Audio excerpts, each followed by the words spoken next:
Помню, однажды я бродила по суровым питерским улицам в таком настроении забудшем, заблудшем, забытшем, в общем, состоянии период жизни, когда совсем непросто.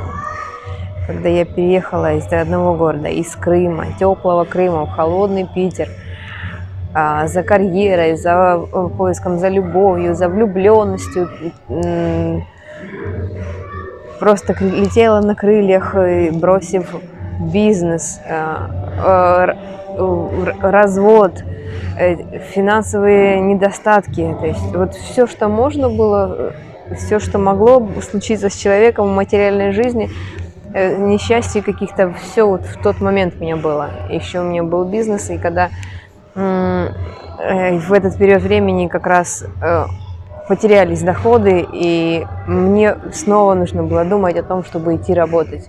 Хожу такая прям вообще грустная, потерянная, в поиске жилья. Я так жила в общежитии, в хостеле, в котором трехэтажные кровати или двухэтажные, в общем, трехэтажные кровати, и в которых места просто не было для того, чтобы там быть. И мне там сильно повезло, что я там жила, потому что денег сильно ограничено. Жилье по сравнению с крымскими ценами было там сильно дорогое в Питере. И все эти трудности меня просто накрывали, мое сознание. И буквально все, что я видела вокруг, вся улица была серая для меня. Вот все серые краски такие, просто конец света. И тут я прогуливаюсь по улице и перехожу дорогу и вижу, кто-то сзади за мной идет, такое яркое, цветное, громкое, веселое. И они сопровождали меня, много людей, играют на инструментах, громко, на барабаны, там еще какие-то звонкие инструменты, музыкальные, там клавиши какие-то. И все такие в одеждах красивые, ярких, таких цветных. И все такие счастливые, непонятно. И они, знаете, как это была Харинама. И они как-то, и что-то им все нипочем. Все мои проблемы, которые у меня вот в этот момент происходили, вот смотря на это чудо, как-то куда-то отходили, и душа как-то радовалась. Знаете, я вот забыла на мгновение о всех своих трудностях и погрузилась в этот танец души. И они, знаете, так шли, там был широкий перекресток, чтобы на метро перейти, большая такая дорога, даже или трехполосная, большой светофор, длинная такая дорога, большая, в общем, дорожка, где переходят. И они, не останавливаясь на светофоре, пошли с Харинамой, с танцем через светофор, танцуя также, не перебегая, а продолжая плыть. И я вместе с ними перешла, для меня, и потом стала в стороночке и наблюдала за этим всем делом. Для меня был такой восторг, такое впечатление, такая, как говорится, самскара, что для меня это на всю жизнь осталось. И я рядом, потом не отходилась никуда, мне сильно не было куда торопиться, работы нет, жилья нет, денег нет, и мне нужно что-то с этим делать, потому что нужно как-то решать вопрос, чтобы если завтра я не найду жилье, мне негде будет жить, а я только переехала в Питер, у меня куча вещей, и в общем, я в поиске была решения, и я никуда не торопилась вдруг, и остановилась рядом с ними, стояла, наблюдала за всей этой картиной. И ко мне, конечно же, подошли люди, праву, преданные, мужчина с книжками, и предложил что-то почитать. Я посмотрела на него так свысока, так как опыт распространения книг и продажи книг, прямых продаж у меня был достаточно большой, потому что я в прошлом канадский продавец, прямыми продажами занималась. И я так со страданием на него посмотрела, мол, знаю, каково это ходить, предлагать книги, продавать их, или там они за пожертвования их предлагали. Так интересно, и мне было как профессионалу интересно понаблюдать за их спичем, то есть ту речь, которую они произносят, за которую, для того, чтобы получить в итоге свой результат, отдать книгу за пожертвование, и то есть, мне интересно понаблюдать было и за ними. Потому что мы эти спичи отрабатывали за 5 минут. Я тренировала людей, как продавать на улицах книги или там другие товары. А тут, вот, в общем, мне было интересно. Я вот все выслушала, поддержала его по плечику, так, да, молодец, спасибо, мне не надо. Я вот честно читать не буду, поэтому брать, ну, не буду. Но я помню, что в тот момент мне вот пытались распространять книги. И так было несколько раз. Мне несколько раз книги пытались продавать, и я всячески раз, когда смотрела, когда их встречала, этих людей, которые распространяли таким образом книги, я вот все время стояла и слушала их, выслушивала, по крайней мере, что они говорили. Вот. Таким образом, преданные вкладывали в меня некоторую, как это сказать, частичку веры в Бога.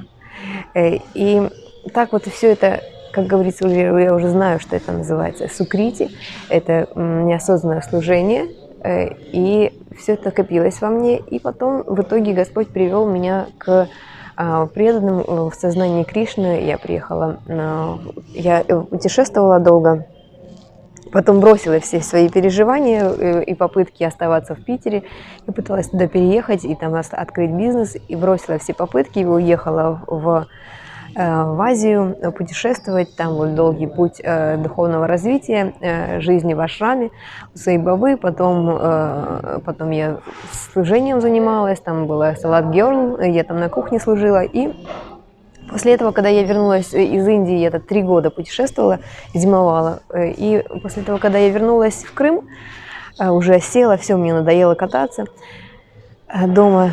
И так случайно получилось, что опять я была в поиске чего-то еще, в поиске любви все-таки продолжалось. Мне было 35 лет или сколько там, я после развода, после падения бизнеса, но все так в пассивном доходе осталось, и что мне вот, хватало, и мне больше ничего не хотелось, ни замуж, ни денег.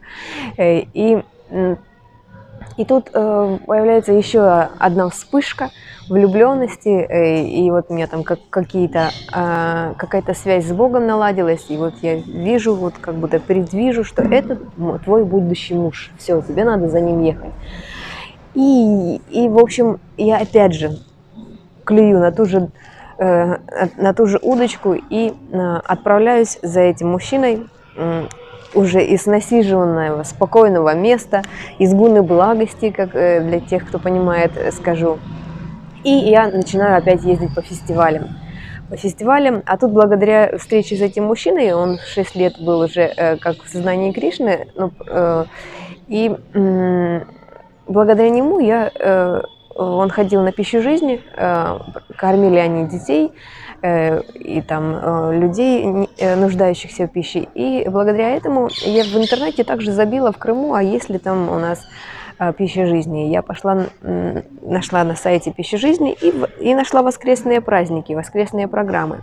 Я такая, отлично, сразу пошла на эту воскресную программу в Крыму. И когда я пришла в храм, первый раз в Исконовский храм в Крыму, то у меня прям вот сердце, знаете, открылось, вот наконец-то. Я писала потом в пост ВКонтакте о том, что вот наконец-то я нашла маленькую Индию в России. Потому что я очень сильно скучала, год как я уехала и перестала где-то путешествовать и жить в азиатских странах. Для меня это очень родное все и близкое. И я вот очень сильно была счастлива от того, что я попала в храм Искон и наконец-то смогла получить всю эту радость и счастье, которую я вот где-то как-то получила, какой-то маленький вкус, и здесь оно у меня вот выстрелило. И с тех пор я вот как бы прикоснулась к сознанию Кришны, и можно сказать, что вот в 2017 году, в мае месяце, я вот пришла, или я только прикоснулась, я не пришла в сознание Кришны тогда еще, прикоснулась к движению Шрилы Прабхупады, который создал Искон, международную организацию сознания Кришны, и вот я прикоснулась к этому драгоценному камню. И после этого мое развитие начало активно шириться и усиливаться в сторону привязанности к Богу.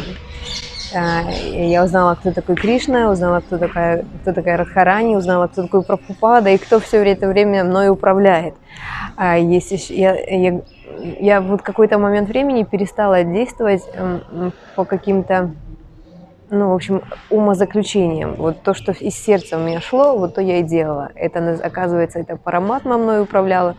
И таким образом через энное количество, ну вот через 2 года, вот в 2017 я пришла, прикоснулась, и 2 года я потом переехала в Тольятти, жила 2 года, отрабатывая карму, тяжелую карму. И я вот в прошлых жизнях очень много грешила, я очень грешный человек. Я по сей день я совершаю всякие безрассудные поступки, которые, ну, просто на голову, как говорится, не наденешь.